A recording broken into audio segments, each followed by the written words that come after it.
लोगों को भेज देंगे, जिन लोगों से भी आप अपने ग्रुप में जुड़े हुए हैं या आप इंडिविजुअल से जुड़े हुए हैं, उन सबको जो है उसे भेज दीजिए, राइट? और जो व्हाट्सएप पे नहीं है, इस पे नहीं है, उनको आप शेयर ऑन एनी मीडिया के माध्यम से आप फेसबुक और ट्विटर और इंस्टाग्राम सब पे शेयर कर सकते हैं। तो इन दो के माध्यम से आप उसे भेज दीजिए।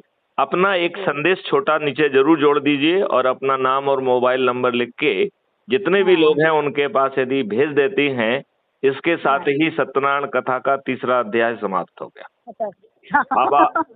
अब चौथा और अंतिम अध्याय बचा है। तीसरा अध्याय कठिन है क्या? नहीं, पूरा इजी है। ये तो सब हम लोग तो इसमें स्मार्ट है, ये तो हमें समझाने की जरूरत ना। फिर चौथा। अच्छा, ठीक है। अब सत्यनारायण कथा का चौथा अध्याय कह रहा है कि बच्चों, जो अब तक आपने किया है, अब उससे भी सरल बात करने